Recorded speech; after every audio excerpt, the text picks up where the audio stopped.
but these missteps are stacking up. But one thing I want to add to what you said there, when they bought ZeniMax, even, I mean, 7 billion is still a lot of money. I'm not going to underplay it. If they just give me one of those, I'm set for life. I just need a one. I just set for life. Just the one, and I'm happy. I don't need to be greedy. You know what? Give me half of it. Just give me half of that one, and I'm still happy.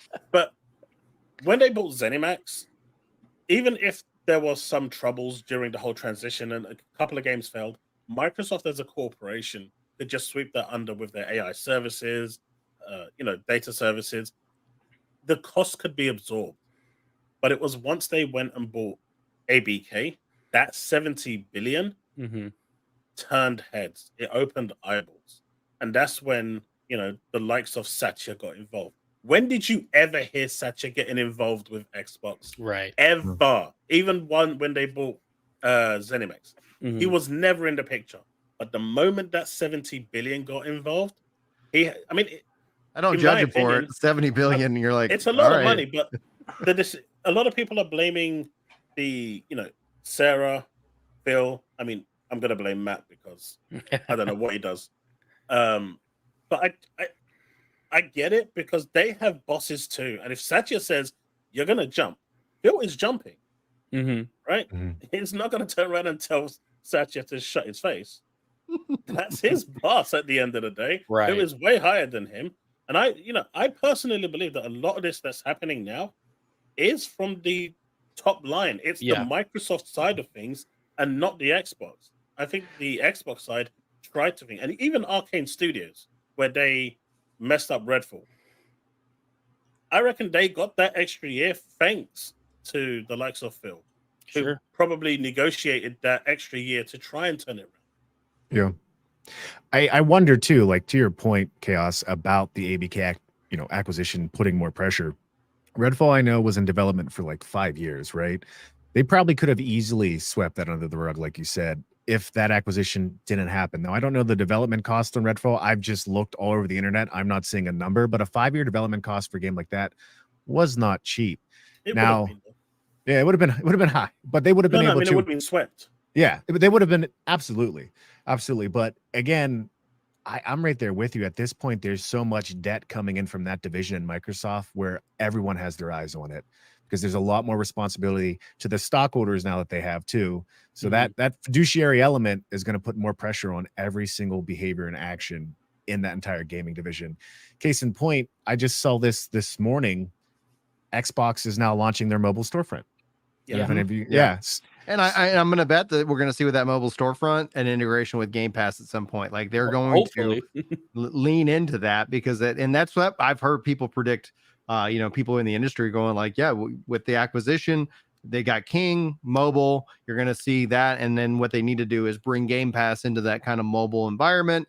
And who knows what that would look like? But I think essentially we're going to see the likes of that.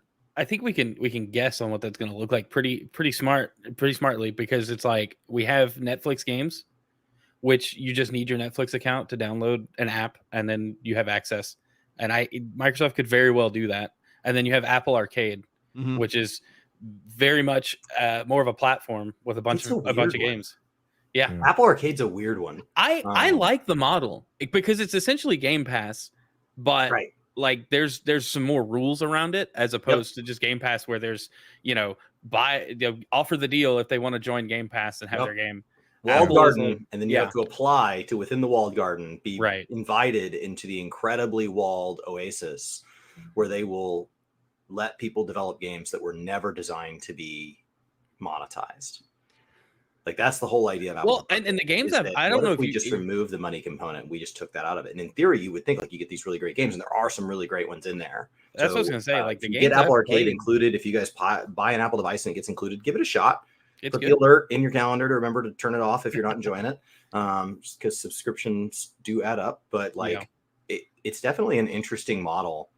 Like I don't think really gets mentioned much. But like Apple Arcade, like I'd love to see the numbers behind it.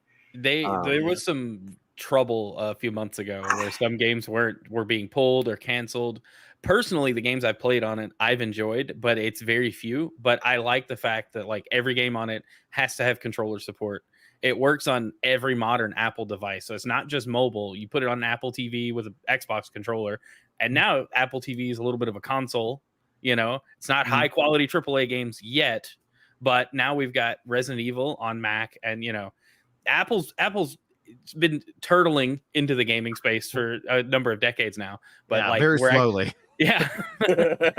You know, but it's like you look at those things and then you realize why Apple was so against Game Pass working or xCloud working the way Microsoft wanted it to work at launch on their walled garden, you know. Yeah. And so I think with this App Store, they're gonna get some pushback, but I could see it working the same way. You just log in with your Xbox account to download whatever game is in their mobile store. How much does Nintendo look like freaking geniuses, especially with this battle of power between Sony and Microsoft? That all depends on the Switch 2. If the Switch 2 is the Wii U, they look like idiots for not coming out to play with everybody else. Yeah, for sure. I mean, from the specs that we've seen, it's basically like a 1.5 to the Switch one. It's not a bigger increase, but it doesn't need to be. They're utilizing DLSS. Yeah, that's going to be the magic wand that's going to be just apps. I don't think gamers truly understand just how amazing DLSS is. Yeah. I mean, once they can do that in a docked form, it's supposed to basically run 1080 60, and in non-docked with DLSS enabled, it should be here. But from what the specs have said, it should be it's in between a PS4 Pro and an Xbox Series S, which is still quite impressive for a handheld console. Yeah, without the DLSS too, and that's without the DLSS. And I do think too, Nintendo's strategy for a long time in the Wii U was a blunder of all kinds of proportions. But the thing I love about what happened there is the culture. In Iwata basically said, "Hey, our bad. 3DS, Wii U struggling. We're gonna cut our pay." And they cut their pay. They maintained all the talent, and all of those people that they saved led to the Switch, led to the Mario movie too. Yes. And to me, that says a lot about just business philosophy, which is not often seen in Western markets the same way. Is it ever seen like that? Not really. There are some companies, but they're not in the tech or gaming industry. Yeah. And I had somebody during COVID that I worked for a company that took a hit. The management took a hit so that we could all stay. Yeah. And they extended my contract beyond its original terms because they said this is not a market that if you have something else lined up, let us know. No big deal, but we'd be willing to extend.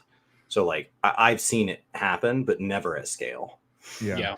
And I work for a private company and I'm treated great because of it, because there isn't that extra pressure too.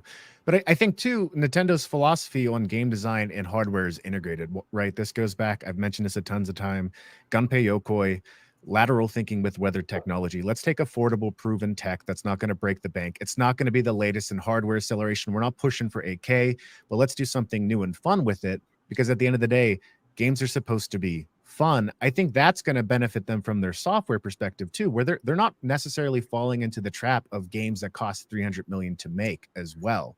So there's just a lot of things. To me, I think the biggest risk Nintendo's taking is how they're translating their IP into other avenues. Universal Super Nintendo World. I'm excited about that.